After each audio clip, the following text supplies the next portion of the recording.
अरे पहिरियों ख़बर माण्हू खे पूरे दुनिया खे ख़बर पई त इहो नूरल नूरियड़ो ऐं भूरल भोलो केतिरा भला मुड़ुस आहिनि। हिननि यतीमन ऐं गुगामन जी मरे ते कब्ज़ो कयो वेठा ऐं हिननि वीचारनि खे नौकरनि वांगुरु पिया हलाइनि। त ॿुधो अथव न त जंहिंखे रब रखे उनखे सही केरु चखे।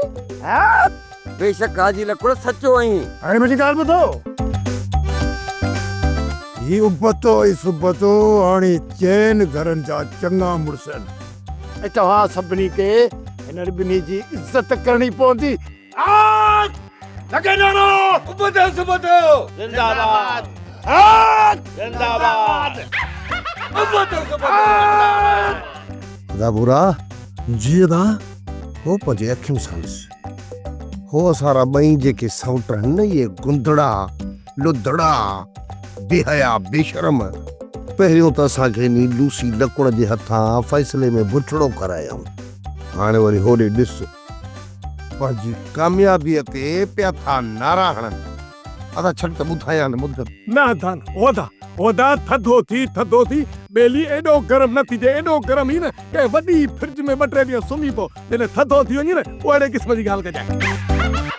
तूं बधाई थो चए हाँ पर दुश्मन ख़ुशि छल तोखां इहो बर्दाश्त थींदो यार। ओदा कहिड़ा दुश्मन आहिनि इहे सोटनि सॻा उबतो ई सुबतो बाबा जन खे ख़बर ई कान्हे का ज़मीन कीअं संभालबी आहे, कमकार कीअं कबो आहे। ऐं ॾिस जाए थकिजी टुटिजी पाणे थी वरी असांजे पेरनि में पवंदा ऐं चवंदा महिरबानी करे पंहिंजी ज़मीन वापसि वठो। उन्हनि खां कमु पुॼंदो कोन, वॾा डिभाॻ आहिनि। इहो त मूंखे बि ख़बर आहे त ॿई चंडा आहिनि पीहड़ तप अथनि पर इहा जेका शैतान जी पुछड़ी लालती लकुड़ गॾु वेठो अथनि न इहो हिननि खे ईअं करण ई कोन ॾींदो। अरे बाबा ॾिसो छा था चङनि मुड़ुसनि खे हार त पारायो न गुलनि जा।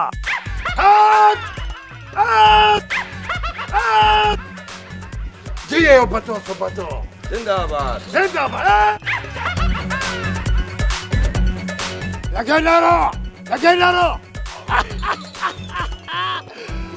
गुलनि जा हार हिते पे था पवनि झपोले परियां थी पए लॻे थो न जेराई बुकियूं सड़ी तबाह थी ओदा अदा तूं छॾे इहो लकुड़ चाहे थो त फशरी थिए त वरी हिन को फ़ैसिलो करे नंढ वॾा तूं छॾ हाणे हलूं का मुंहिंजो भाउ न हले मुंहिंजो भाउ तो सा जहिड़ो आ नूरा भूरा तो सा जहिड़ो आ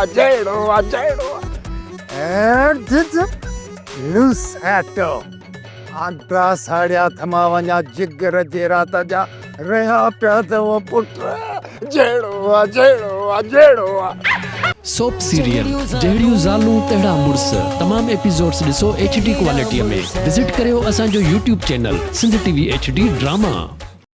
सब्सक्राइब कयो असांजो official YouTube channel Sindh TV HD drama ऐं वधीक अपडेट लाइ बेल आइकन खे क्लिक करियो।